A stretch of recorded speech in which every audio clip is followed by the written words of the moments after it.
Our president, Donald Trump, put out something on Truth Social in response to the No More Kings protest. In fact, a video of him in a jet plane that says King Trump on the side, dropping feces on them, air bombing the public with his crap. This is Show versus Business, where pop culture meets pop money with me, the real Theo Harvey. And me, Mr. Benja. What is going on? We're super excited to talk about all the things. This is going to be interesting pod. You know what? It's going to be super interesting because our president, Donald Trump, put out something on Truth Social in response to the No More Kings protest. In fact, he put up AI Slop as his response to the No More Kings protest. A video of him in a jet plane that says King Trump on the side, flying over protesters, dropping feces on them, air bombing the public with his crap. Yeah. That's I your wanted to president, Mr. save Benji. that for later, but it's just on my mind, man. I can't unsee that video. And yes, it's got a lot. It's got a lot covering what we talk about. Monetize. You know what? How do we make money off of this? How do we benefit from this? Because I can't have all this nonsense going around without benefiting off some of the nonsense. You should benefit off the nonsense too, and turn it to something good. That's one of my theses. Take bad stuff, turn to good stuff. Monetize the mess, man. Monetize Monetize that the mess. there you go. Say it again. Monetize the mess. I mean, on one hand, yes, it's deplorable. Here we got a president that's putting stuff out here that's just totally out of pocket. But I see why people like him. Oh, he's bold. He tells it like it is. Oh, yeah, that's great.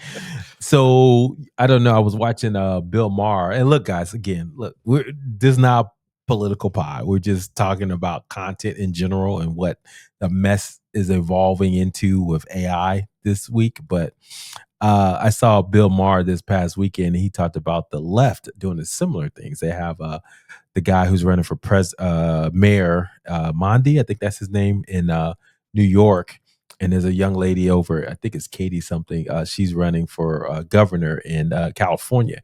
And they're doing the same thing, man. Like, she'll say stuff like she was in doing a video. There's a video of her. She's out here talking. She's doing a webinar or something. Somebody's walking in the background. She said, "Get the F out of my frame." In the middle of her. In the middle of her. Oh It was Lord. like, what? And then the mayor, they just had the New York mayor debate, and Mondi, he basically said he put the middle finger up at Columbus, the statue of Christopher Columbus. So it's just like the crassness Trump has just like, because I think it goes back to AIDA, man. You know what AIDA is? Yeah, yeah. Attention. You got to get attention. Do you build the interest, desire, and then finally action? So I think everybody in politics has just, real. It was always kind of like that, but even more so, where it doesn't matter what you say, what you do, as long as you just get attention first. So that way, once you got the attention, then you can strum up the interest, desire, and get them to vote for you. And so I think that is what we're running up against right now. That it's just this crassness coming from the political sphere.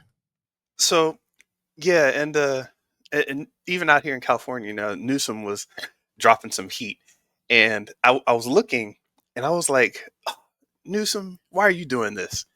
And I looked, and most everything he was putting out was in response to their nonsense. So it's not like, so he had that protection of, well, I didn't do it first. I was just responding in the way they were to kind of illustrate how, and he had this way out of it. But I was like, this might not be a bad thing because, there's, what's that phrase? How does it go? You know, um, there's no bad crisis, or every crisis, is an opportunity. That's the one. Every crisis is an opportunity. And if we're having a crisis of, AI slop, or, just thinking about things differently, it's like, you know what? We can turn that energy into something good. And if I There can put on my, you go. Can you Yes, though? I think let's stay positive. Well, I'm trying to personally. I think you can monetize it. That's different than making it into something good, though, right? You know, capitalism is not good or bad. It's just It's just a force. Okay, yes, yes. I wasn't thinking of answering that, but energy. Okay, woo woo time. You can put the woo woo flowers over my head or whatever you want, James. So energy is neither, it's the whole neither created nor destroyed thing. It just changes form. So if somebody's got bad energy about something, you can. This is my personal philosophy. You can just take that energy and try to use it in some other way. Um, Real interesting example. Whenever my dad would get in an argument with my mom, you know, he would let her have the last word, and then he would just like, all right, and then go outside and start cleaning the lawn. We would come home Okay. and we find all the leaves raked up. We find the hedges trimmed and everything. And it's like, huh, dad must have got mad at something. And that's just how it was. But it was just an interesting way of teaching me how to, like, you know what, if something bad happens, it's energy. And there's a reason I'm mad at something. Something's going in the opposite direction, a negative direction, not putting a classification of good or bad on it. It's going in a negative direction, meaning it's going away from something I don't want. And the positive direction would be towards something I do want. So how can I use this energy to go towards something I do want? And I like that. with Trump, um, and this whole AI slop thing, it's I still haven't figured it out yet. Trump is hard to figure out in terms of what to do with it. I just say just the worst thing that anyone, not the worst thing, there's always way worse, but just like if there's something that is bad or good or that's bad, he's probably going to do it, right? So it's Mhm. like, or say something or do something that is just not helpful. Now, to his credit, look, this is Equal Opportunist podcast. He did quote unquote negotiate the peace there in the Middle East between Israel and Palestine, and so we'll see if that holds. And so a lot of folks have been giving him some credit for that. I mean, look, he talks about Israel. He says, Yeah. we support Israel, but guess what? He's a wheeler dealer. So a lot of folks in the Arab community love that aspect of him. So like I said, it remains to be seen, what happens at the end. But I mean, at the end of the day, this is the president we have at this moment. So, I think the reality we have to live through this experience and figure out. But this is how I feel like it's a pendulum. So So, now what's going to happen? We're over here, uh-huh. and then eventually Trump will be gone. God willing, and then we're going to be over here, and then people are going to be like, we're way too far over here now. So I just you live long enough, you see. I mean, You see the cycles. yeah, it is 2030, man. I guarantee. That'll be a good time for Black folks again. Watch. So let me ask you this. With you're talking about monetizing where the money goes, and the money goes where the attention flows. Some would say, if we call Barack Obama like the first social media president, where he was Mhm, really out there on social media, got people hyped up with the art and the posters and the feeling and the vibe of something new and fresh that everybody wanted, and that put us on to Obama. And since then, it's been like this media wave of, hey, if I'm going to be a president, I'm going to really stand on top of this media wave and not just kind of follow it, but be there with it. mhm. And I thought to myself, no, wait a minute, has this always been the case? And I just wasn't as tuned into what media was doing. You think back to the, Nixon, when they Mhm. put him on TV and people were like, ugh, that's the, ugh, F that Yeah. dude. I don't like that. Ew, like, ew. Well, I always think about what Daniel Priestley, oversubscribed, always said, and he was so true. It's like whoever dominates the medium at the time, or is best suited for that media will win Hmm. the presidency because it's ultimately a marketing, campaign. So radio, right? FDR was really good at radio, so he was able to kind of win that way and communicate well and tell his Hmm. stories. With some Churchill, right, during World War II, being able to calm the populace because that was a predominant medium. So whoever can win that medium at the time, to your point, will probably win the presidency and is a celebrity in that medium. I mean, to be fair, Trump basically won two eras of medium, right? He won the initial celebrity era, right, where he was, a Yeah. celebrity on reality show, and so he became president on the back of that. And then he won the podcast era, right, where he was on podcasts and be able to leverage that medium to kind of get the message out and say, oh, he was on a 3-hour podcast and just he seems like a regular dude. Why not vote for him? So, Yeah. I think that's the uniqueness in Trump, where he kind of transcended mediums and somewhat, right? And he was able to kind of use that to win. So to your point, I think, we can learn from everybody. And that's kind of what I'm seeing when it comes to him. He's able to kind of look at the medium that is most popular and win in that medium, right? And even social media, he's trying to maintain that or AI, if you will, the Yeah. AI era. That's what we're in now.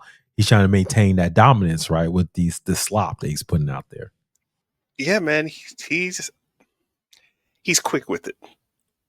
And the quality he has, people are like, how can you follow that or buy into that? That's not that's not where I'm at.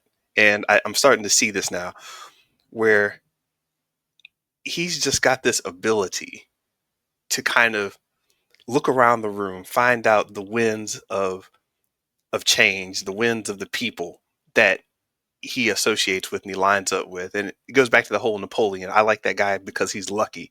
He figures out ways to kind of mentally boil down his decisions based on people. So I got to get better at doing that. And, being in a room full of people and then I come out and someone's tapped me on the shoulder. Oh my God, didn't you see how Rob was looking at you? And I'm like, oh God, no, I missed it. What happened? It's Yeah, like, yeah. Well, I think I'm trying to, I'm leaning in more. I am looking into what you told me last time about a comedy course, right? Just to kind of, see how that works for me too, from a public speaking standpoint. yeah. But I'm Well, I like, never said man, a I don't. course. Well, It's the just crash being course. the crash course, yeah, just be Yeah. out there on the open mic and just bomb, just go out there, tell your jokes and bomb. But at Yeah. least you just it can't get no worse than that, right? Yeah. But yeah, but I'm of an opinion. I agree, man. I think I want to be more like that, but also like what, status is a big thing, and I think if you're on a stage somewhere and show Mhm. and provide an experience from that stage, then you create more status, and then you get more influence. Matter of fact, Hermosi, it was funny. He pitched this whole acronym at his was one of the podcasts, right? I think he was on Diary of CEO, and then he went deep dive on it on one of his own podcasts, right? He talked about like the 4 layers of influence, right? And one Wait, of them wait. Special? was status. It was Is it just the special. Yeah, SPLCIP? SPCL. Yep. Do you remember? You remember what they stand for? See if you remember. Let's see. There was status. Mm-hmm. Um, P no, was P was power. power. Right, Yeah, right. power. So, but that's tied to like if you tell someone, uh, if you say something to them and they get a positive result, they're more likely to listen to you, right? Shoot, what was the C? Oh, credibility. I sold a $1 billion company. Oh, you got credibility. You got proof. And the L was likability, right? So people want to buy for people that look like them. So yeah. So he kind of pitched that out there at that diary CEO. So it sounds like you caught that. That's interesting. So Yeah, man. The interwebs be connecting everything. yeah. So I say that to say that, leveraging those type of frameworks, if you're mental models, can kind of help you build influence over time with anybody. And you can see to me status, and he said you can stack them, right? So Mhm. if you're speaking from a stage, or you're that conveys a lot of different things, right? You can get status if they saw you before and they listened to what you did said last time and they do it. Then you got power now, credibility, because like why would they put them on stage if they with credibility? And then likability, look, you are who you are, but you weed out all the folks that don't like you initially. So to me, having a live in person experience with you kind of hits all those key points. You You got just ga- excited there, Mr. Benja. What you what just you gave what me you an think about? idea that's so hot. I normally put out my ideas Uh-oh. on lives and don't care. but you gave me an idea that's hot enough that I'm gonna keep it for myself, work it out, and then just bring it to the Damn, people. you ain't gonna tell me. Oh no, it's hot, y'all. I gotta work it out. It might be a little janky, so I gotta Hey, update it just a bit. But don't put it in AI then. Don't put it in Chat oh GPT. man, Oh man. Anyway, so yeah, so I think look, everybody's trying to make money, man. AI slop is part of that. No More Kings showed that, And look, let's be honest. Look, there was all these political what is it called? Protests. The left is making just as much money as the right. Let's not even get it twisted. So I think that's kind of what we're seeing right now. But let's just talk about just AI slop in general, Mr. Benja. There's so many different things that we, been talking about over the last week. Literally right before I got on the call with you, I went down a rabbit hole of these uh AI covers of popular songs. Have you seen this? I sent you a link to Kendrick Lamar, Not Like Us, is basically an AI cover of his song, but sung from like it was a 60s R&B crooner. And he's basically, it's got the whole vibe of what a 60s song would sound like, but not like us with this, similar lyrics, a little bit changed here and there, a lot of singing. And so I went right down a rabbit hole literally right before you pinged me and showed my kids like all the popular songs they like, like from what's that? K-pop Demon Hunters. They did a soul version of those songs. I was yeah, like, dang, this pops. And so I sent it to all my family members. So, and literally I was looking at this. I was like, these folks just put these videos out like literally in the last 2 weeks. And it's just they're getting like thousands of views pretty quickly. So is this a yeah. good thing? What do you think about this? This covers in different genres from songs that we know and love. So here's one of the things with art and creative outlets that tends to happen. Something comes out that's interesting. Usually, it's from the grassroots or just some tinkerers or people that are interested in finding out something. It's a very niche kind of thing that people are messing with, and they'll start like, "Hey, maybe we can AI and do this, and it'll be a project, and it's fun," and they just share it amongst themselves. And they're usually happy enough to just release it, like, "Hey, this is something fun that we did." Then the the companies, the powers that be, will start seeing this stuff, and they're like, "Hmm, they're taking our content, they're taking our property and remixing it," and they let it go. They're like, "Okay, let that bubble on its own for a little bit. Let's see where this goes. I want to see what happens with this." And they won't like take it down. They'll just kind of let it fly for a little bit, just to see where the energy goes. And then when they can replicate it and do it themselves, that's when they swoop in and start slapping down laws. They start slapping on, the strikes. They start slapping down all types of stuff. But they only want to do it when they're ready for it. Mhm. So it's this whole little dance that people are doing. And if something's new enough and you can get out there and start like, hey, let me make an AI version of whatever. Um, if you can do that early enough and fast enough, it can be so new that nobody really can stop you, or nobody really will stop you. Mhm. I mean, Napster was a prime example of that. It's Yeah, like good point. it didn't turn out, the best for him, but it's like he should have stopped way early on in the process, or at least gone legit earlier on in the process. But yeah, it's like all this stuff that's what I tend to think about it. Like, you know what? Let these pioneers work out the pioneer cost, as you call it. Let them, you know, bang up their knees and scrape their legs, going through the wilderness, and then come in there, formalize it, put it out as a proper product, if you can. Yeah, I think you mentioned that a couple of times in some of the how this kind of works when it comes to art and influence and things like that over time. And so, yeah, I mean, it's just interesting to see, what people take to. It's like Yeah, what art is the one that is going to drive, and it could all be a fad, right? I mean, what this is yeah, big fad. What I just saw, you heard of 6'7" meme, right? This whole yeah, 6'7", these youngsters. That sounds like that's going to go pretty quick because now that adults know about it, the youngsters are going to stop using it.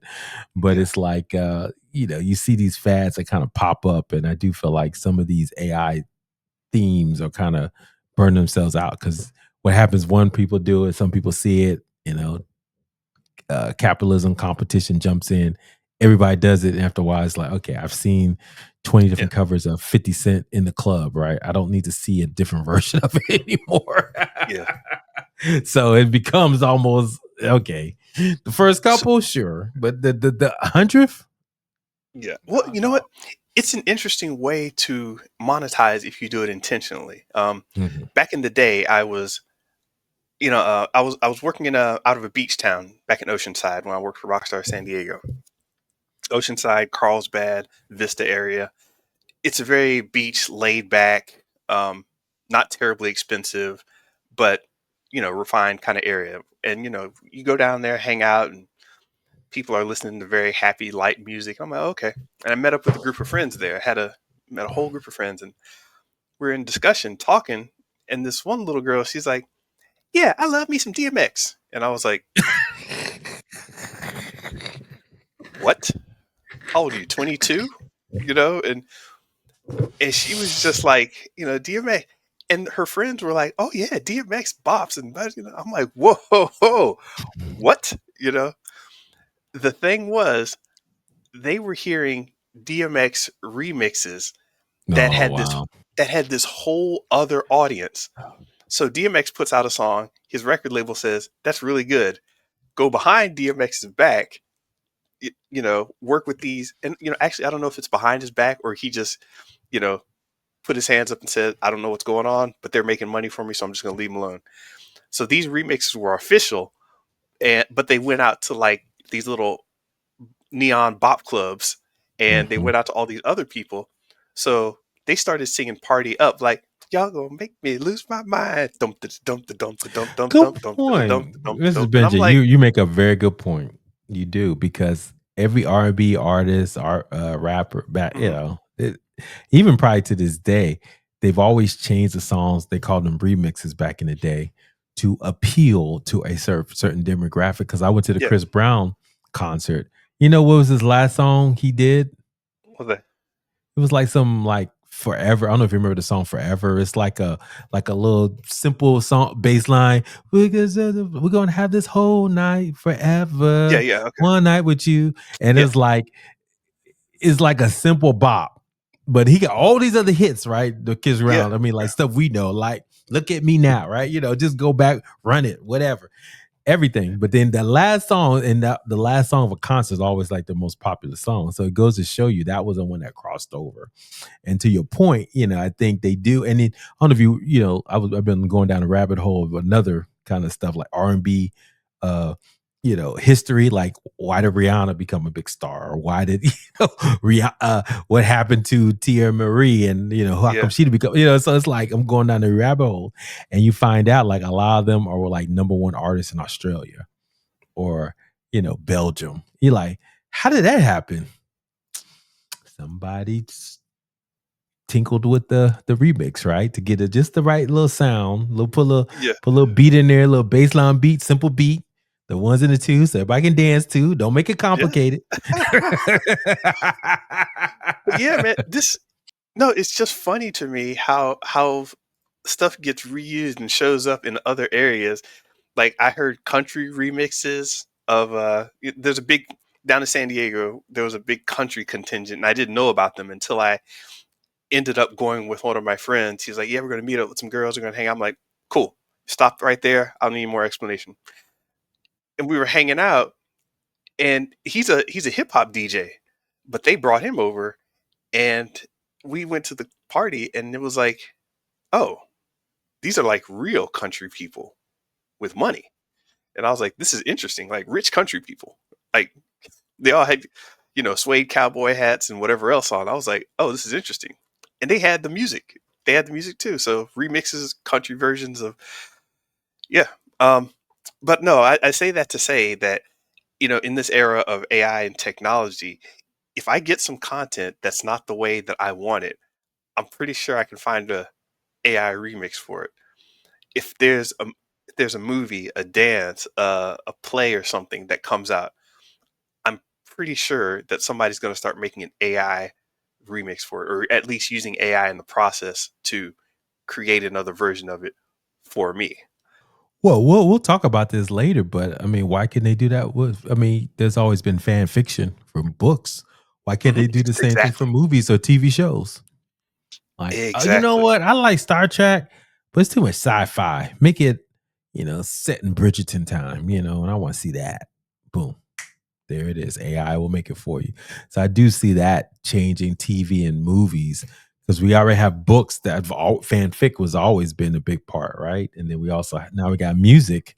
So the big thing is just because I think because TV and movies they just encompass like so many. They got music, they got visuals, right? They got actors. So it's a little bit more complicated than books and music. But why couldn't you create fanfic around your favorite movie? Oh, I don't like how Star Wars ended. I want Darth Vader to win. Yeah. So, Yeah. Whatever which happened he to that? almost did. Yeah. And I was about to say something off color, but it was neither funny nor appropriate nor Aw. in line with what we're talking about. So I'll just leave it. Um, but I'm wondering what happened to that social network that was going to allow you to make stories. I remember that came up at one point. Yeah, you know what? It was on the town. It's coming out. It's still he would the CEO got interviewed on the town. I haven't listened to that episode yet. The town by Matthew Bellamy. I don't know if you listen to that podcast at all, but he was actually on the latest one. So I was going to listen. I haven't listened to it yet, but I do feel like it is something that could be interesting to kind of listen to. Let's see. It's called Fable. Yeah, that's the name of the company. Yeah. So it's the Netflix of AI. So anyway, that just came out Thursday. So they're still live and kicking. So I think we're going to see more of AI content in movies and TV. Um, what about the other way, right? We had this actress, Tilly Norwood, that just took Hollywood by storm, who was getting an agent and it was ready to take over jobs from Scarlett Johansson and, and Kristen Stewart. Everybody was in up in arm. So what did your boy Ryan Reynolds do, man? Talking about attention. That's funny. Uh, he found an actual. I don't know if she's an actress or she's a real person. I gotta read She's through a the real notes, person. I but don't know if she's she's a a real actress or not. yeah. But he found a real person, Tilly Norwood, to launch his Mint Mobile home internet campaign. So what's funny, I love how the meta there's like this ad and then there's the meta ad. This, and I don't mean meta like, Facebook. I meant like there's a higher layer of ad that's happening here where Ryan Reynolds is advertising himself, the absurdity of it all, and at the same time, he's kind of promoting what he's doing and what this actor's doing and the whole it's just funny. I love it. Brilliant. Well, he so Mint Mobile, the company he created, was sold to T-Mobile in 2023. So I guess he's still using his advertising production company Maximum Effort, right, to kind of promote stuff. And this is similar what he did with Peloton, right? Remember the actress that played in the Peloton ads? He took her and just say, "Hey, let's create an ad making fun of Peloton." So, Yeah. so yeah, man. I mean, talking about attention, man. He is leveraging as much attention as he can to get in front of folks, and then making it seem as if this is something that it drives attention. Let's be honest, right? And so, which, like I said, I don't know how much attention it drives because it's kind of like, okay, cute little effort. Let's put the real lady named Tilly Norwood out there, Yeah. get some Hmm. views. He's in Variety, but how long can that last, right? Yeah. Well, that's one thing that's for sure in this era. You got to learn how to flip, adjust, get something new, and flip that again. Just keep flipping. Mhm. Yep. Keep flip And it, brother. Flip it over. Flip it over. flip, Or up it. How's that go? What's that rap song that said that? Flip it. smack it up, flip it, rub it down. That's Sharp Life. Yeah. Oh Smack it up, flip it, rub it down. That is all. That's what your content should be about. Yes. Write it down, Mr. Bidger. That's a new book. You got content. You can't just put it out there. You got to smack it up, flip it, rub it down. Learn more in my 5-step process. I'm releasing a course now for $27, and if you want to be a part of my mastermind, it's only $9.97. Get it now. Get in. I'll be hosting a webinar on Kajabi. Yeah, There it is. There it is, Mr. All the things. join my Yeah. school So, community for more. Flip it, what's it called? flip Smack it, it rub up. it down. Yeah, I literally, man. You should put it out there on school right now. Great one.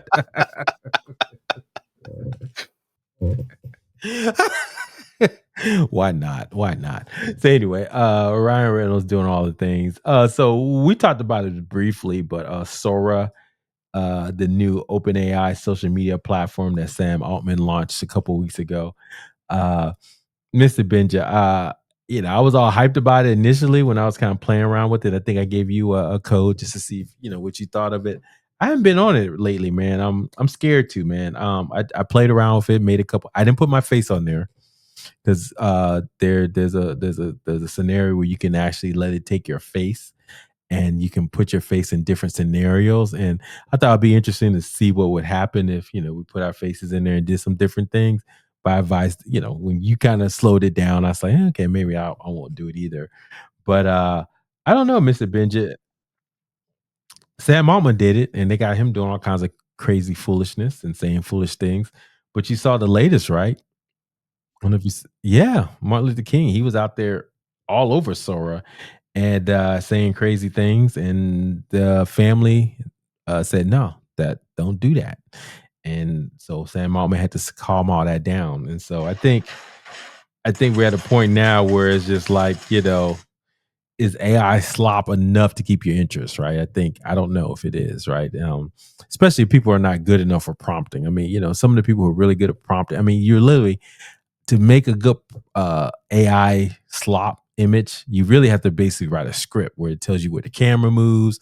I seen it, right? I was like, oh, this is how you have to create something good. You have to literally know what you're doing. Scene, interior, camera zooms from the bottom to left, right. It's like sunlight is peering through the window. It's like you really are writing a script in order to get the prompt right to show something that's different as opposed to show me a video of a cat bouncing on basketball, right? And AI is going to give you some craziness where the cat is just like barely bouncing it and the paws off the rim. So I say all to say is like AI slop. And was this a fad? I mean, it was the number one download last couple of weeks. I don't know if it still is, but are people kind of like, you know what?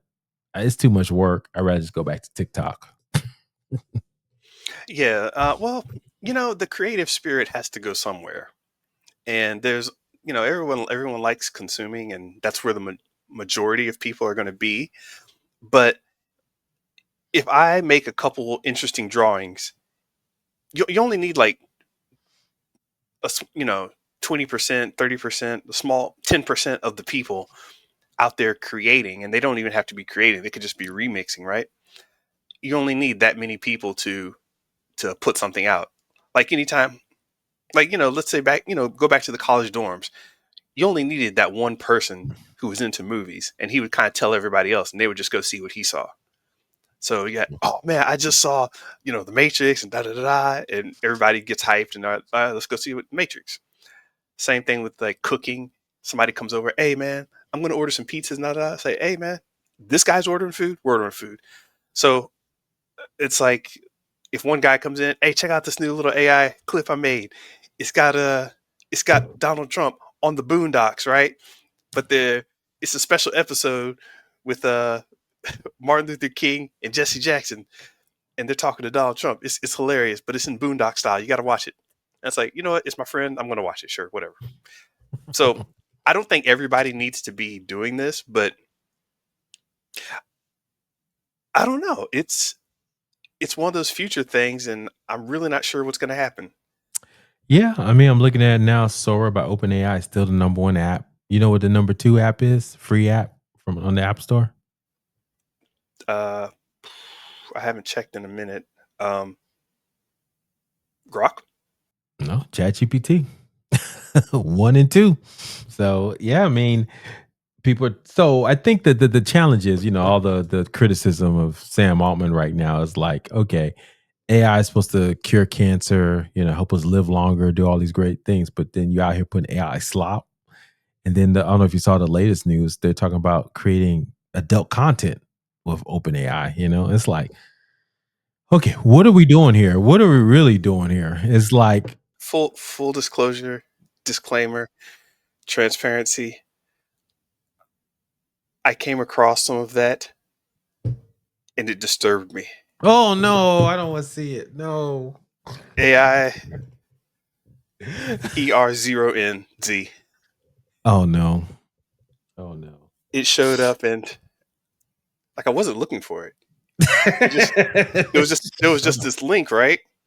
And you know, I thought, she was just doing her TikTok thing, and then I saw an OF link, and No, no. Oh then no. from there it was like, she was doing other things, and then she was hanging out at a party. Mm-mm. 3 clicks later, you Mm-mm. know, AI PR0NZ comes into play, and I was like, what? No, no, no, no, no, no, no. Well, the thing is, the reason why I bring all this up is because, and we'll talk about this in a bit, is AI in a bubble? I think that's where we're at right now. And it's like, he's doing all the things, doing this, the new social media platform for AI, the adult content, all the things that we can create Hmm. because he's losing money every time he creates some new content, right? They need a lot of data center processing power. They need a lot of chips in order to kind of build out something that's going to be useful. And every time people use it, they lose money, right? And so I think he's got to generate intention, interest, desire, and Yeah. action, more money, because yes, they're making, I think it's like 30 billion, but they're spending 100 billion just just to uh, process all the content, right? I mean, they lose Hmm. money. I mean, I'm one of the higher users. We pay 200 a month to use the pro version of ChatGPT. They're losing money on us Yeah. every time we use it, especially when we use those thinking models. So anyway, make a long story short, I get what he's trying to do, just kind of create all this content, but it's just like to kind of get, and it's working, it's still top of mind. People consider, when you think of AI, people synonymous with open AI now, right? Chat GPT. Yeah. But I think someone is making a case that is our large language models the best use case for AI. And that's still to be determined. Right. so anyway, so I say all to say is just like, man, AI slop is here, and I don't think people are there for it. So I don't know, Well, man. you've seen it invading the feed already. It's like if you're on Instagram, TikTok, Yeah, Facebook, that's or why I'm like, whatever. it's so terrible, man. It's like I can't even watch Instagram sometimes because you go to the for you or whatever for you page or whatever when you first get there, there's a bunch of AI slop and just crazy looking stuff. I'm like, that stuff creeps me out, man. I can't watch that stuff. Yeah, Just images. too much of it's just weirds you out. Um, Yeah. the but the thing I've noticed is like people going in the comments and seeing people responding to these videos, right? Hmm. Where it's like a bull comes in, a bull breaks his way, not a bull, a wild boar. I saw a video of a wild boar breaking into someone's house, and it was really effective. Like they're like, hey, don't, if you're standing outside your porch or whatever, make sure that, if you live in a wild boar area. And they showed this, the guy like eating a sandwich on the porch, and all of a sudden he runs inside, and the wild boar chases him in. And I was like, huh, okay. And this is my let me turn my brain off and just scroll for a few minutes to see what people are saying moment. And at first, I thought it was real. I was like, huh, I'm not in my skeptical mode. I'm not skeptical right now. I'm just Yeah. scrolling. And I was like, oh, really? I didn't know wild boar areas were a thing where they just ran up on porches. But then I was like, oh, this is a little wild. And still hadn't made a decision in my head. I'm not trying to not think about it or think about it. I'm just like, whatever. Opened up the comments. The amount of people discussing it as if it were real, that concerned me, because before I started to discuss something, I'll at least stop and say, okay, what am I looking at? Am I thinking about this the right way? Is this even real? What parts of this are faked? How is this edited? what happened before and after. You know, go look at the guy's profile. Is this a fan fiction or a fan movie profile or whatever? And yeah, the comments were just lit up with people saying, "Dude, wild boars are not that dangerous. You shouldn't try to enact a law about wild boars and blah blah blah blah blah. You've never had to live and hunt, have you? You've never had lived a real life. You're probably in New York somewhere." And I'm like, why is all this arguing happening? Well, can I play devil's advocate? And yes, there's more to that, but go ahead, jump in. Are the comments not just bots? There you go. That too. That too. So I just get a sense that there is a trust issue right now in the internet world. I mean, the marketers are all complaining about the big gurus, right? They're all complaining about that. I mean, that's every time I listen to Hormozy, his little, we have our monthly meetings with him where he goes into deep dive. It's all about proof and credibility Yeah. because no one trusts anything anymore. I mean, you can show he even has a whole layer of trust, like the highest layer is in person in their face, right? Hey, this person made $1 million. Here they are. Look at the car they're driving. But beyond that, live video, beyond that, recorded, beyond that, test is like he's got layers of trust because he's right. I mean, I talk to my kids all the time. That's AI. That's fake. That's fake. That's AI. And so I think there's a sense that everything we're seeing right now is, and that's why people are going live more, right? That's the streamers are getting more content. I mean, a lot of stuff they put out there is slop too, right? Because they're just doing silly stuff, but at least it's real. This is, I think, quote unquote. Kai's not for president. That's what I'm hearing in the streets. Well, but why wouldn't he create an AI avatar to do some stuff? Why wouldn't he work on that on the side? Why wouldn't he? Why would he not? What would be? I mean, I'm just saying. I mean, because there are. I mean, he's human. He's a human. Yeah. At a certain point, I can't be doing 24-hour marathons every other month to get more streams. I gotta create an avatar. Did I tell there? Yes, and I'm going to jump somewhere interesting. There are actual AI avatars out there that hold Twitch streams, and people interact like it's the real thing, and they're just loving it, right? But then there's this one girl I saw doing her thing, and I went on Twitch, was going around, bopping around, see who's doing what, and I saw something I hadn't seen before. There was a split screen of a girl on one side, and then like an animated version of her on the other side of the screen. And I was like, oh, what's this about? It's not just like a room full of people or someone talking. There's a split. So I was like, is this person having an interview with it? No. The AI avatar was on the right. The real person was on the left. And she was just talking to the chat going, hey, chat, listen, I'm going to go. She was putting on lotion. That's why I'm doing this. She was like, hey, listen, chat, I'm going to go finish getting ready for my dinner tonight. I'm going to go out, talk to some friends, and in the meantime, guys, talk to AI version of me, and make sure that she's happy and all that. Don't say anything upsetting and try to freak her out. She'll be here running the show for a little bit. I'll be right back. And then she like went away, and it was nothing but the AI avatar talking to them. And I was like, interesting. Man, you gotta send me that. I want to check that out. That could be a pathway. The slow transition over to the AI bot, and you can still do your human thing, but as long as you have your avatar and people trust it. Have you talked to my avatar? Well, I mean, we talked about this. This is where AI is going, right? We're all gonna have avatars, right? I mean, it just makes sense, right? To have Black Mirror, I think they called it cookies. I don't know if you remember that episode. It's like there's a version of you that does all these different things. They called it a cookie. That's kind of what we'll have. We'll have these versions of us that like sends emails, responds to people. Hell, do this podcast. Maybe I didn't feel like doing this podcast today. Mr. B, I ain't gonna do it. Here's my avatar. Go ahead and talk to him. Because we're human. And we can't keep up with the demands of being on 24 hours.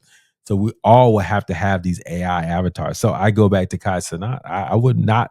He's got more money. He's probably got a lot of money. I'm sure if he's not investing in creating some kind of AI avatar that's going to get people connected to him, that I think he's a fool because someone's just going to copy his image and create one that's better than him. So he should be working on that. Yeah, I will say for him, he's usually working on a lot of stuff. Okay. Him and his crew, Okay. Well, the different people who run with him. So I don't know what he's got going on, but I but think it's right. so tough, you know. But it's so tough. It's just like, you know, the what's it called, the innovator's dilemma. Even in this world, Mhm. when you're so soup, like even Mr. Beast, he's already kind of worried about AI. He's trying all these little AI stuff, then nothing is like really taking off for him. It's like you were successful in one era. Will they be successful in 2030 when the AI era is in full bore, or would there be? Because even remember before Mr. Beast, there was Cutie Pie and all these other folks. They didn't keep up. So I don't know. I don't know if they'll be the same folks. This is 2025. We got Mr. Beast and Kai Cenat. Yeah. 2030, they could be a Mr. Johnson and Ty Minette. I don't know. Yeah, so PewDiePie still has 110 million subscribers on YouTube. Yeah, but he was a top though. I'm just saying. You're right. You know, I mean, look, I mean, Kmart was still top, Sears was still top, but they were never, you know, they were never like the number one. You know, over time they eventually faded out, right? So it's not like it will go away totally. You know, but I'm just saying, will they be number one? Well, no, I don't even know if that's possible, right? Um, just because of the way that things are moving right now. So it's like, what do you take all this energy and move it into? If we're gonna talk about smacking it up, flipping it, and rubbing it down, um, as quickly as it happens, you know. Wait, Mr. Benja, as we should.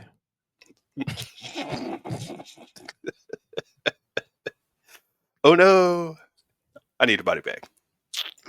Um, We ain't talking about that. I don't know what are we doing here. What are we doing?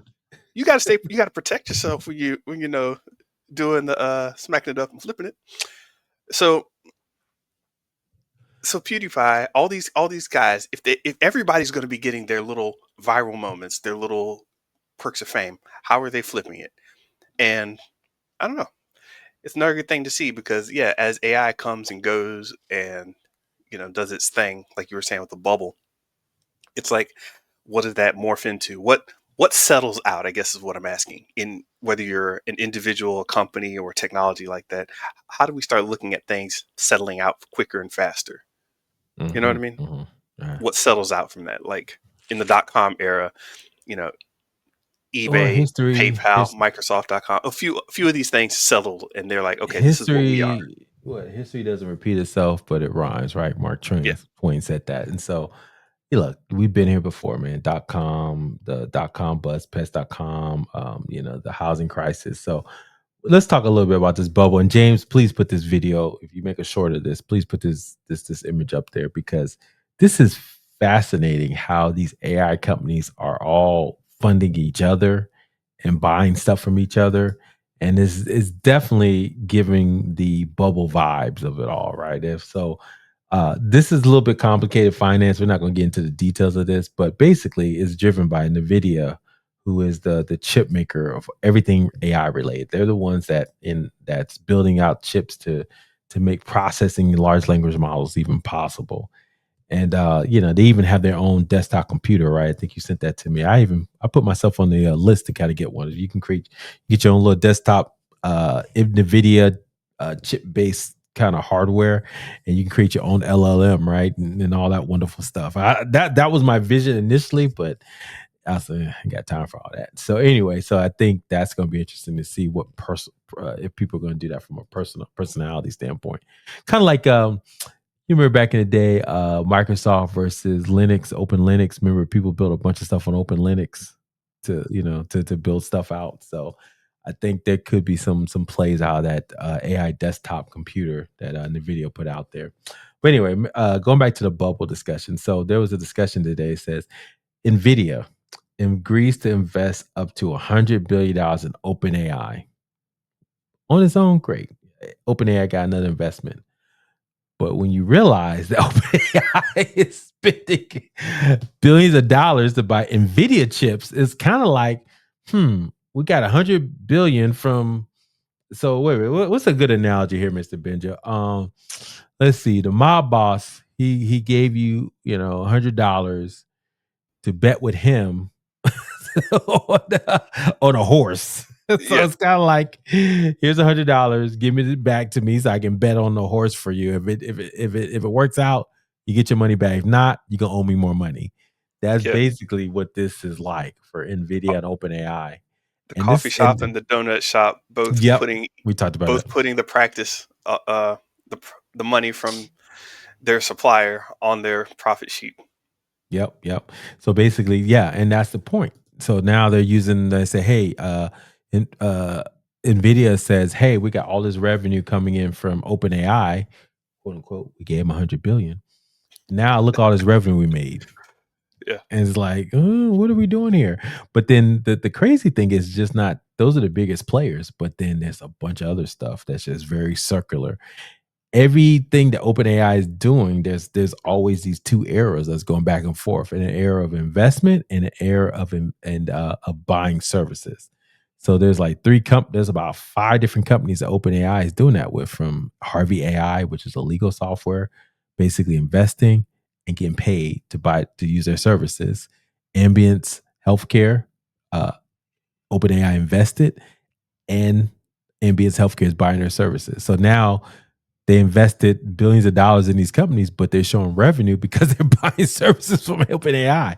So when people do things like that, Mr. Benja, that's when you get that whole Yeah. bubble, because it's like, this inflated price based on a revenue number that's based on what you paid into to get that revenue number. So are you really making money, or are you just basically sloshing money around in a quote unquote Ponzi scheme? I don't know. Ooh, yeah. Because yeah, it's going to get dicey. I was going to go more into it, but all I'm waiting on now is the Elon Musk AI movie in 2026. No, I don't want The to one see he promised. that. So, guys, protect your heart. Keep your heart 3 stacks. Keep your heart. So basically, watch the stock Old market, school, man.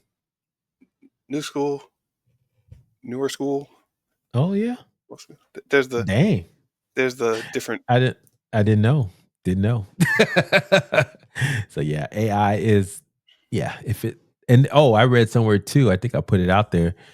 All the Mag 7, was it Microsoft, Apple, Google, OpenAI, all the AI, Nvidia, they're saying they represent about 80% of all the stock market gains this last year.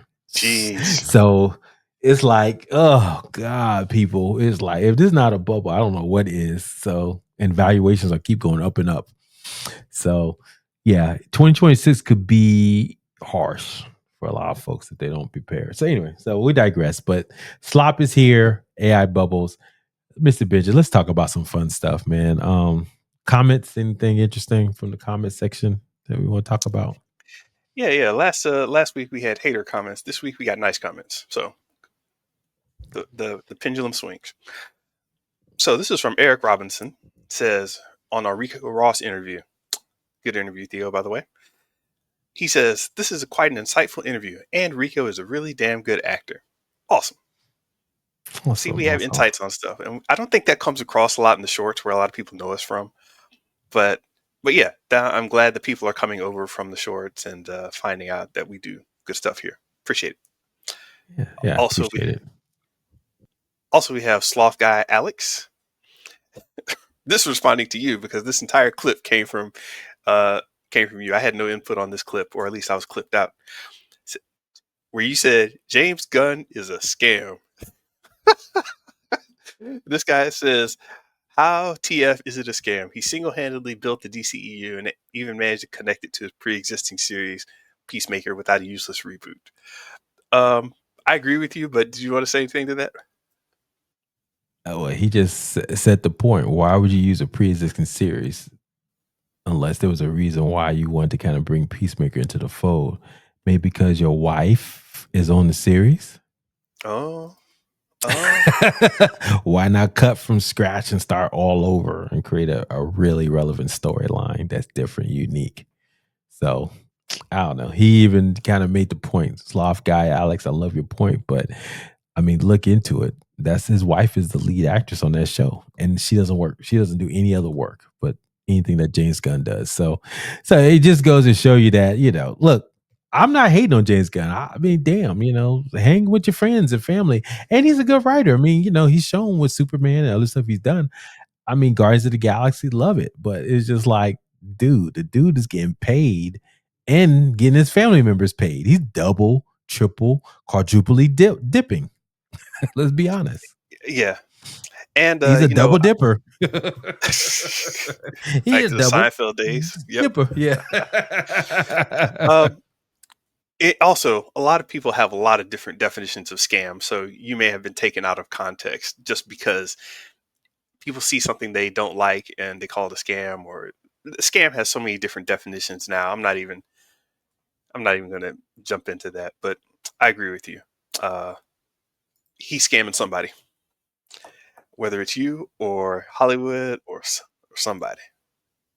His wife, And I don't let's know. put into this facts. Facts. We hadn't talked about this in detail, but Grace talked about this beyond the trailer. This is pretty much a go deal that basically Warner Brothers is going to be sold probably to Paramount next year. So it's like James Gunn, if whether he's on board or not, something's going to change. And if he's not on board, he's just getting what the getting's good. So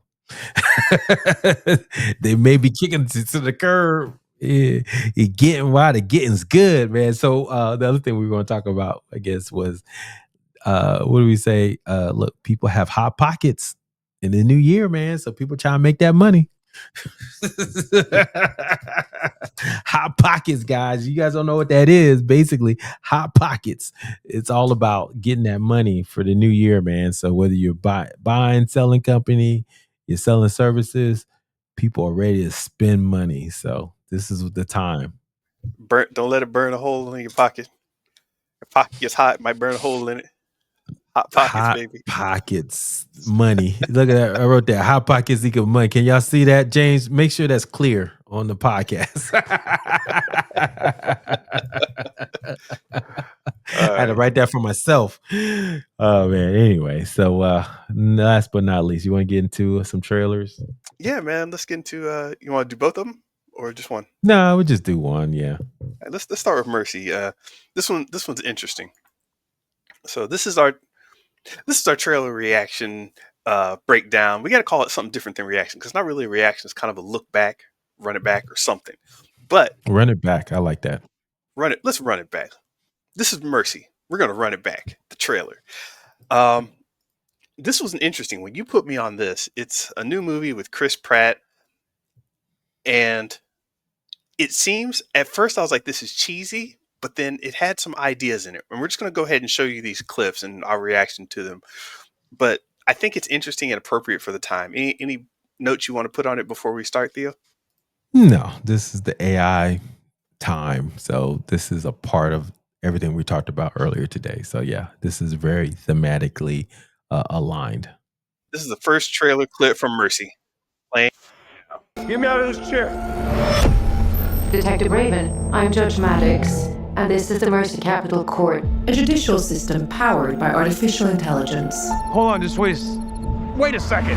With crime rates soaring, lawmakers voted for Mercy by acting as judge, jury, and executioner. So, simple premise, sure. It kind of reminds me of what's the movie with Tom? Minority Report. Yes, exactly. That's right. That's reminded me of that too. It is very similar, but cheaper. Much cheaper. Yes, this was made for like a ham sandwich. I mean, what would it cost Chris Pratt to sit in a room on the chair and maybe do a couple of 2 days out in the field for some 5-second videos?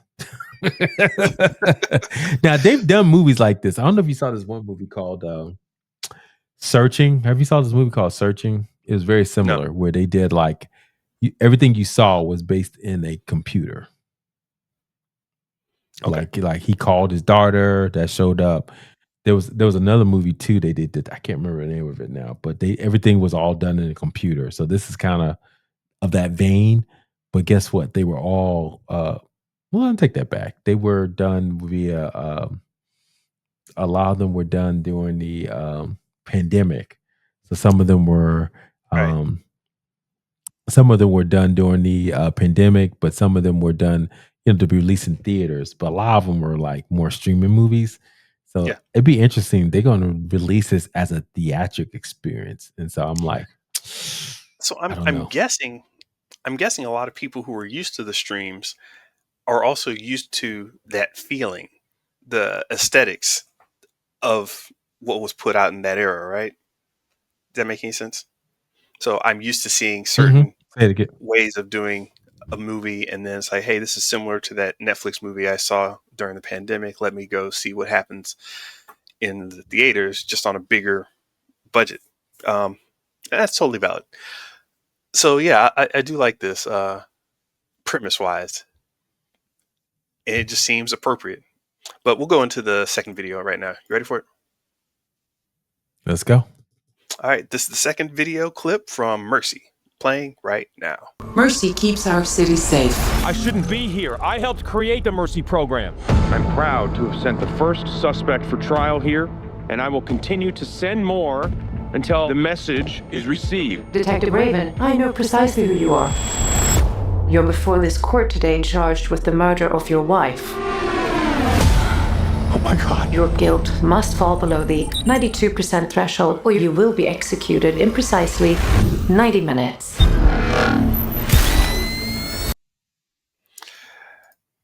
Yeah. So, So that clip right there, that just felt like a mashup of other movies, genres, and ideas. The whole Minority Report. I got visions of, you have a certain amount of time to. I think I felt versions of Born Identity in there somehow, and then the Matrix. They actually plugged in, jacked into the back of his head, and of course he's crying, and while the images are coming at his eyes, that's way back to Clockwork Orange. It's not bad. You know what? What? I call that Oh. movie gumbo, baby. Just put it in the pot.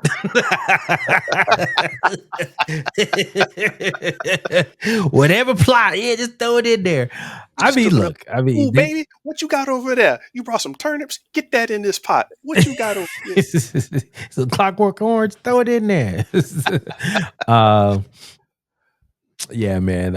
It's all of a thing. It's of a piece. It just seems very trite. I mean, but screenwriting 101, we both took some screenwriting courses, right? It's just like, look, they established the states. Like that whole clip basically established this. Why do we even care?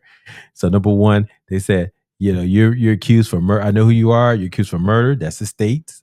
At states. And then also the stakes, excuse me. Can't say that right. Stakes.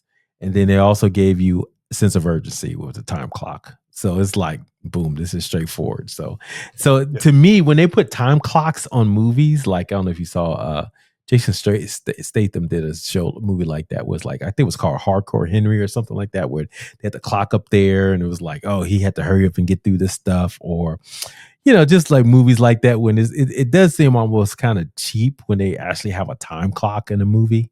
You have exactly an hour and 30 seconds and the movie is over. It's like, I saw like one movie that was like a plane ride. It's like, oh yeah, or snakes on a plane. So the plane ride is over, so it's like, I get it. You gotta have a sense of urgency, but when it seems so contrived, it almost seems almost fake, Yeah. But why? Yeah, why hour and 30 seconds? These are arbitrary. I'm committed. I'm accused of murder. I think that's what it is. If it was like something like, by the time we land this plane, you had to, that's fine. Look, there's a reason why it's a time, but just seems arbitrary. Yeah. You're accused for murder. I'll give you an hour, 90 seconds, 30 seconds. Why not? Just seems so arbitrary.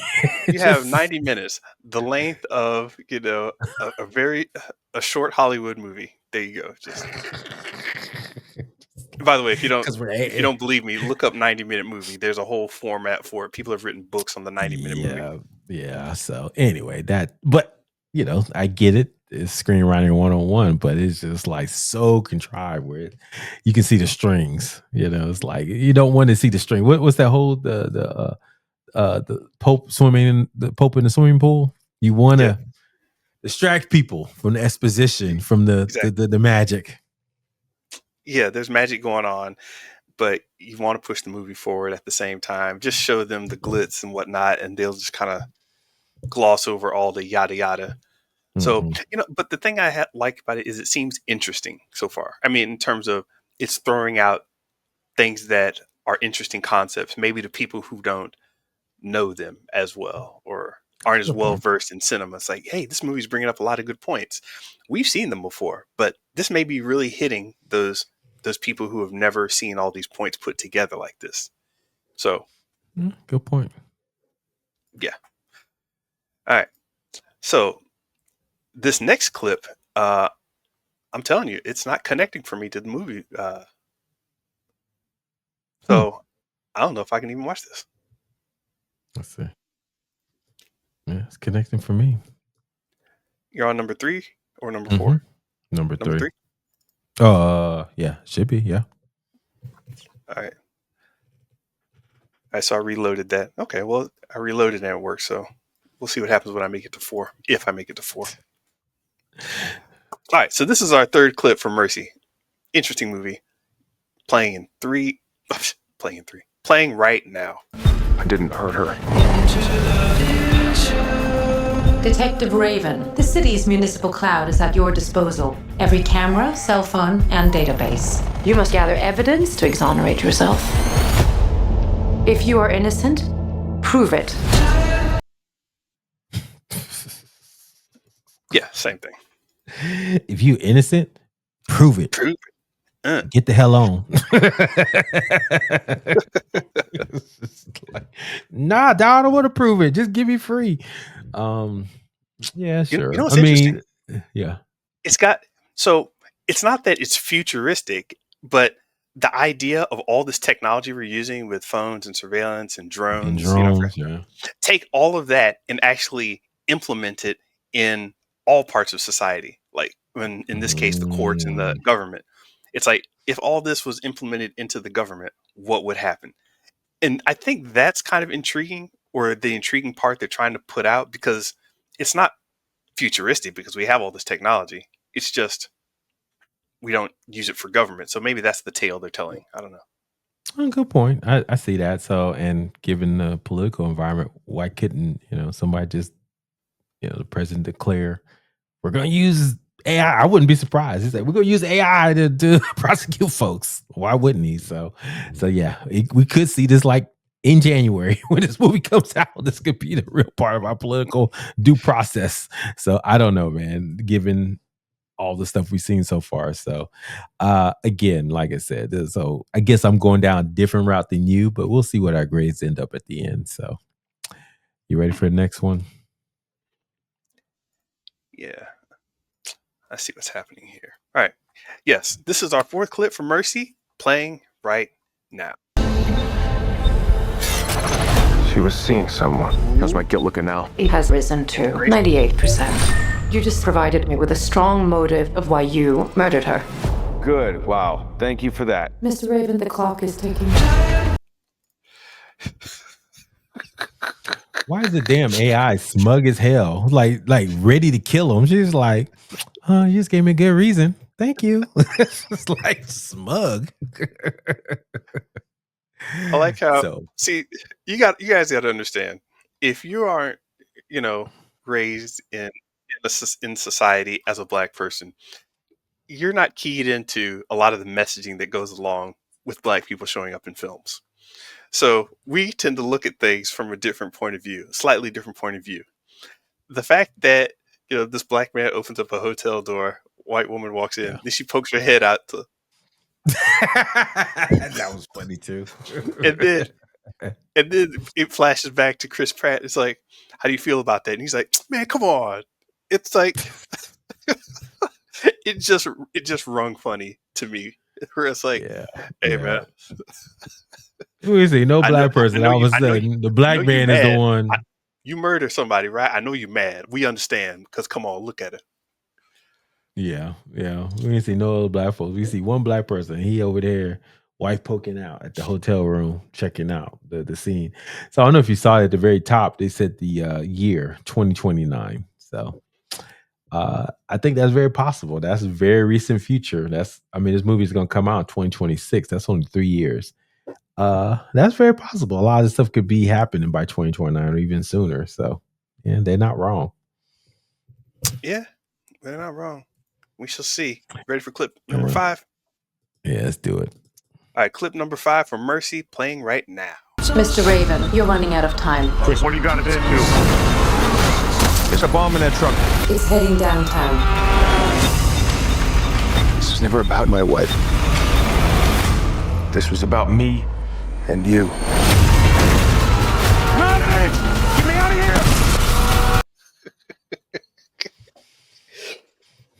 here! Even the special effects look like AI. The truck running over the trash bags look a little bit fake. Okay. Physics didn't make sense. The physics didn't make sense. I thought I was the only one that picked up on some of that. It's like the truck ran through the street, right? And from the camera point of view from the cafe, it's like a table went flying at the camera. And I'm like, wait a minute. The truck didn't hit the table. How did the table just go? Like somebody's off screen with the rope tied to the table and like truck driving by. Now go yank. They just pulled the table towards the camera. It just made no sense. It wasn't. Yeah. Physics didn't work right, and then even the way the truck was driving down, it was like just stop and go. Anyway, Mr. Bidget, look, I respect what they're doing, but I'll be honest with you, I'm just going to cut to the chase. I'll probably watch it just because it's entertaining, but I just think this is like a C movie. It's so clear as day to me. I mean, they released it in January. It's about AI, but it's like made with AI. I think Chris Pratt and Rebecca Ferguson probably spent all of like a week on this movie and probably got paid a little decent money. So that's why they got to show up on. Did you look that up, or did you? Or is this what you're? I'm just guessing. Gathering? I'm just guessing. Okay. Yeah, I'm gathering. That totally makes sense. It don't mean like they spent a lot of time on this, and they got a lot of money. So that's what you call high profitability. So they got a little money, and the money was basically to promote the movie. So that's why you got to show up there and look so serious. Check out our new movie, Mercy, that kind of thing, and show up on late night TV to promote it. I mean, look, it's got some interesting themes, but it reminds you remember that movie? I don't know if you remember this movie. No one remembers this movie. It was so bad, but it was called Gamer. I don't know if you remember that. And it was based, it was Michael C. Hall. Yeah, it was Michael C. Hall and Gerard Butler. Don't ask me how I remember this stuff, man. I don't know. I really don't know. But anyway, I saw my wife and I watched that. Like, it was so cheesy. Basically, a criminal that the way he could get amnesty was to play a video game. It was done in a first-person shoot-up way where it looked so cheap and so fake and phony. And then now, the worst that's ever been with Virtuosity, I don't know if you ever saw that, with Denzel Washington and Russell Crowe. That movie was trash. But so anyway, I say all this to say these movies where these, first person shoot up about some reality, futuristic crap. It's just missing something, man. Maybe because they try too hard on the world building, or they don't try hard enough where it's not believable. And it seems cheap, when they kind of do these type of things. Better movie, go watch Searching. That was pretty good. And it's used the same concepts. And there was another movie, I can't remember the name of it. It was Storm Reed. It was the actress's name. And well, if you haven't watched all the movies this is based off of, that's the place to start. What's that? Missing. Like that was the other movie. It's called Missing. Yeah, that was a good one too. So yeah, go check out both of those. Missing and the Searching. That was with John Cho in it. very similar, where it's just people on the screen doing a bunch of talking and searching and stuff like that. So I think that would be interesting to see. What? So tell me about this movie. Well, see, there's a bunch of people on screen and they're talking and searching, and it's called Searching. Yeah, that's pretty much it, man. I love it. I love it. Yeah. So anyway, yeah, it's a whole thing, man. It's a whole thing. So, So yeah. So anyway, that's my grade. What do you think? Seems like you gelling with this a little bit more than I am. Actually, I am. I am totally gelling with this. Not because it's good, just because I want to see it. There are things about it that I just kind of want to see how it plays out. So, All right, can I ask you the $1 million question though? what's that? Will you see this in the movie theater? Because it's Hell 3D. no. The last thing I need is stuff like this coming at me in 3D. Come on, you got to be kidding me. Oh man, you funny. So you ain't gonna watch this, man. Hell, Hey, no. maybe I'll talk about this another time. But I did go see Tron in 3D. That was interesting. Tron Ares. Did they have Yeah, the so Grok posters that you're showing? the Grok posters. Yeah, Grok did a whole bunch of AI posters for Tron, and they had them at a lot of showings. I'm not sure how widespread it was. Oh, missed that one, dog. Yeah. Really missed that. Some people didn't like it. That's how I found out. Okay. So yeah, no, I didn't check that one out. But yeah, we'll talk about it another time. But the movie didn't do too well, so it's probably gonna go straight to video anyway next week. But it had potential, man. But we talked about this. Remember, we talked about the IP. We were gonna do something called the IP index, and they were Yeah. gonna do Tron again. It's like that's lower on the totem pole when it comes to IP. Yeah. Didn't do well. So that goes to show you that we were correct. But Mr. Benjamin, what I think we're good, man. What you got planned for this week? Oh man, I'm in book mode, man. That's all. I'm happy. I'm gonna go down to the nearest bookstop, watch somebody get some pumpkin spice, slide my book next to him, and sit down and man, I talk to you about the ideas, the thoughts, and the images and the questions you have, and let's jot them down while you read my book and drink your pumpkin spice. And they're gonna be like, "Who the hell are you?" That's when I give them the pitch. But yeah, man, it's all about the book right now. I'm loving it. I'm having fun. It's been I started the initial thoughts for it 2 years ago, and to have it finally released it's a milestone for me. So yeah, I don't know what I'm doing right now, but I'm having fun. I love it, man. Good for you, brother. Good for you, man. So keep doing it. Well, thank you, man. You really I'm helped me along with this. Nah, man. So yeah, you gotta have the book in the background, man. You better put that book in the background eventually. So once you got it out there. Oh yeah. So yeah, man, looking forward to that. Yeah, man, same here, man. Just trying to close out the year strong. So I'm just in sales mode, and I got all the things I'm trying to close out. So a lot of communication, a lot of marketing, stuff like that. But it's all the things. But yeah, guys, I think me and Mr. Benja, look, we're here for you guys. Look, be honest with you, this is a chore of love. We've been doing this for almost 4 years now, and so we thoroughly enjoy this. So definitely please come by, do all the things that we ask you to do, because we want to give you more content like this. We really do. So Yeah, we're not like ChatGPT. We're not misuse the privilege. Just give us all we're the not. things. We're not. We're gonna read your comments. We're gonna listen to you guys, give you guys what you want, take the flames, all that good stuff. So if you like real people giving you real good content, please like and subscribe and comment at Show versus Business on X, Threads, YouTube, and Instagram. Listen to us on Spotify, iTunes, or wherever you listen to podcasts. And go check out our website to learn more about us and what all the things that we try to get into at Show versus Business. Mr. Benja, have a great one. Peace.